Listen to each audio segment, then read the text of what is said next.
반려동물에 관련되어 있는 사업이 블루오션이다라는 말들이 많이 있습니다. 이 블루오션이라고 하는 거는 배운 자들에 대한 특권입니다. 배우지 않고 그냥 블루오션이니까 나 이거 하면은 잘 될 것 같은데, 돈 많이 벌 것 같은데, 이런 생각으로 접근을 하신다면 그거는 조금 위험한 생각일 수 있습니다.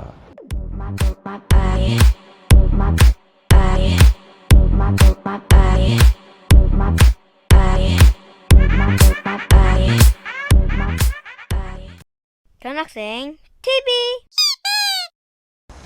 안녕하세요, 견학생 스쿨의 엘군입니다. 오늘은 저희 센터 외부에 있는 공간에 좀 나와가지고 영상을 좀 찍고 있습니다. 오늘 바람도 좀 많이 불고 하루아침에 기온이 뚝 떨어져가지고 추워요. 아침에 MB랑 해치 산책을 나가는데 되게 쌀쌀하더라고요. 겨울이 멀지 않았구나 라는 그런 생각이 좀 들었습니다.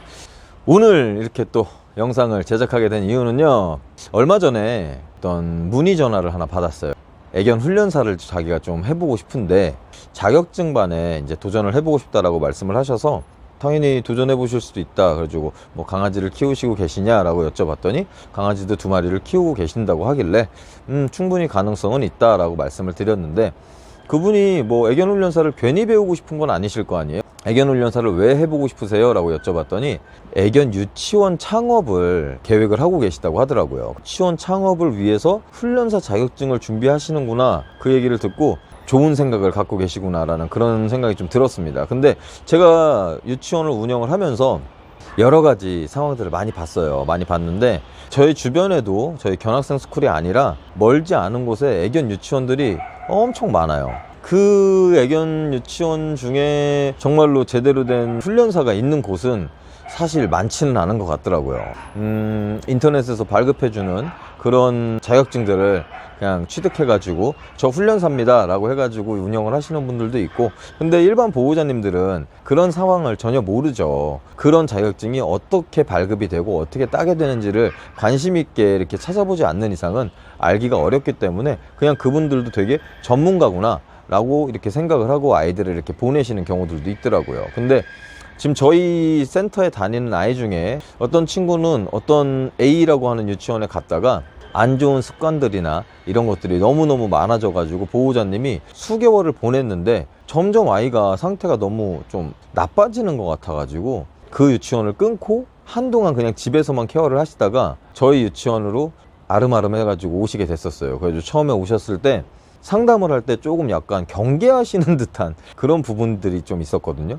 저는 이제 어떤 사람이고 어느 정도 기간에 훈련을 했었고, 그 다음에 제가 데리고 있는 아이들도 조금씩 보여드리면서 이런 훈련사입니다 라고 해서 그분이 신뢰를 어느 정도 갖고 등록을 하게 되셨는데, 지금은 만족도가 너무너무 높으세요. 친구가 거의 이제 조금 있으면 1년 가까이 다니고 있는 그런 상황인데, 제가 말씀드리고 싶은 게 이런 부분들입니다.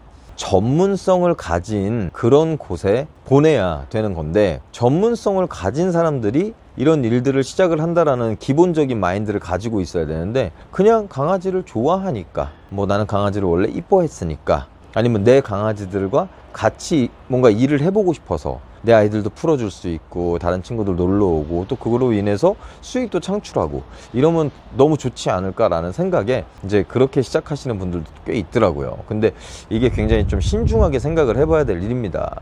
이 반려견 관련 사업이라고 하는 게 자본금이 적게 들어가는 일들도 있고 자본금이 엄청나게 많이 들어가는 일들도 있어요. 자본금이 적게 들어갈 만한 일들은 좀 대표적으로 따지자면 펫시터, 보호자님 댁에 보호자님이 출근하고 안 계시거나 그럴 때 펫시터인 분들이 집에 직접 찾아가서 아이들의 전반적인 케어도 해주고 청소도 약간은 해주고 아이들에 관련된 그런 청소도 해주고 뭐 밥도 챙겨주고 그런 일들을 하시는 그런 분들은 펫시터라고 하는데, 자본금이 거의 들어가지 않죠. 요즘에는 뭐 어떤 어플이나 이런 데 등록을 해가지고 그냥 그 주변에 있는 펫시터 분들을 고용해가지고 서비스를 원하시는 분들도 있으시니까요. 그리고 또 도그워커라고 하는 거는 강아지들 산책시켜주는 사람. 우리나라에는 아직 도그워커가 되게 뭐 많이 활성화되어 있진 않지만 외국 같은 경우에는 이 도그워커라고 하는 직업이 꽤 많이 활성화되어 있다고 하네요. 바쁜 일상 속에 아이들을 산책을 시켜야 되는데 산책을 시킬 수가 없으니까 합리적인 금액을 지불하고 우리 아이를 하루에 한두 시간 정도 산책을 해줄 수 있는 그런 도그워커라고 하는 그런 직업도 자본금이 많이 들어가진 않죠. 쉽게 말해서 몸으로 뛰는 일입니다. 그 다음에 또 세 번째는 반려견 유치원 선생님? 반려견 유치원이 있으면 거기에 취직을 하는 거죠. 취직을 해가지고 뭔가 아이들과 함께 공부도 하고 놀이도 하고 하면서 이쪽에 이제 일을 조금씩 배워볼 수 있는 그런 부분들이 또 있기도 해요. 그리고 뭐 마지막으로는 훈련사들도 그래요. 돈을 지불하고 훈련을 배우는 방식도 있지만 훈련소에 취직을 해서 청소도 하고 아이들 케어도 하고 관리도 하고 훈련도 조금씩 배우고 이런 걸 하면서 훈련사라고 하는 꿈을 키워나가는 그런 친구들도 있죠. 이런 것들은 자본금이 별로 들어가질 않기 때문에 쉽게 도전해 볼 수 있다고도 볼 수는 있어요. 근데 이제 수익이 굉장히 적다라고 하는 거, 최저임금에도 못 미치는 그런 수익이 발생하는 경우들이 태반이기 때문에 그래서 그런 부분들을 좀 잘 극복할 수 있는 정도로 생각을 하셔야 될 거고요. 그리고 나서는 이제 좀 자본금이 많이 들어가는 일들이 있습니다. 자기가 업장을 오픈하는 경우들이 대부분이죠. 반려견 유치원도 그렇고요. 뭐 반려견 카페, 뭐 반려견 운동장, 이런 것들은 전부 다 자본금이 굉장히 많이 들어간다고 볼 수 있어요. 어느 정도 유치원에서 선생님으로 일을 해본 경우도 있고, 아니면 펫시터로서 어느 정도 경험도 쌓았고, 뭐 도그워커로 해가지고 아이들하고 산책도 열심히 했고, 어떤 훈련소에 들어가서 훈련도 어느 정도 배웠고, 그 카페든 유치원이든 운동장이든 뭐 아니면 훈련소가 될 수도 있죠. 이런 거를 차렸을 때 이게 운영이 생각처럼 굉장히 쉽지는 않아요. 어떤 사업이든 마찬가지겠지만 홍보도 잘해야 되고요. 고객들이 왔을 때 뭔가 방문해가지고 상담을 받으러 왔을 때 상담할 수 있는 그런 실력도 충분히 갖추고 있어야 되고요. 상담과 더불어서 커리큘럼 같은 거를 소개했을 때 그 커리큘럼대로 아이들을 정말로 케어를 잘해줄 수 있고 교육을 잘해줄 수 있는지, 그런 것들도 어느 정도 신뢰도를 쌓아야 되고 신경 써야 되는 부분들이 굉장히 많습니다. 이런 부분들을 명확하게 알아보고 그 다음에 몸소 겪어보고 나서 어떤 창업을 하시는 게 굉장히 좀 도움이 되지 않을까라는 생각이 들어요. 쉽게 예를 들면 이런 거겠죠. 중국 요리를 전혀 못하는 주방장이 있는 그런 중국집에 가서 음식을 먹어보는 것과 중국 요리를 아주 오랜 기간 동안 잘 해서 지금 주방장이 되어서 그분이 운영하시는 중국집에 가서 요리를 먹는 것과 하늘과 땅 차이 아닐까요? 맛으로 따지면. 그런 부분들로 생각을 하시면 되게 이해가 쉬우실 것 같아요. 전문성을 가진 이후에 어떤 이쪽에 대한 창업 같은 것들도 좀 고민을 해보시는 게 좋을 것 같고요. 전문성이 조금 부족하다고 하면 요즘에는 주변에 아카데미나 이런 것들이 많습니다. 훈련을 배울 수도 있고요. 전반적인 뭐 아이들을 케어할 수 있는 그런 제반적인 업무들을 공부할 수 있는 그런 곳들도 있고요. 저희 견학생 스쿨 같은 경우에도 그런 교육들을 다 진행을 하고 있죠. 유치원 창업반도 진행을 하고 있고, 훈련사 자격증반도 진행을 하고 있고, 뭐 그런 부분들을 저희들도 진행을 하고 있기 때문에 지역에 좀 국한되어 있는 그런 부분만 아니라면 누구든지 와가지고 배우면서 뭔가 창업을 꿈꿔볼 수 있는 그런 부분들도 만들어 나갈 수 있을 거라고 생각을 해요. 오늘은 며칠 전에 전화를 받고 이렇게 창업을 준비하시는 분들이 전문성을 딱 만들어 가지고 창업을 하시면은 실패할 확률이 많이 줄어들지 않을까라는 그런 생각이 좀 들어서 이런 영상을 좀 촬영하게 됐고요.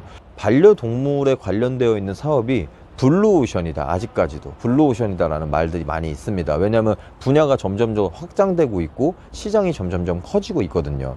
이 블루오션이라고 하는 거는 배운 자들에 대한 특권입니다.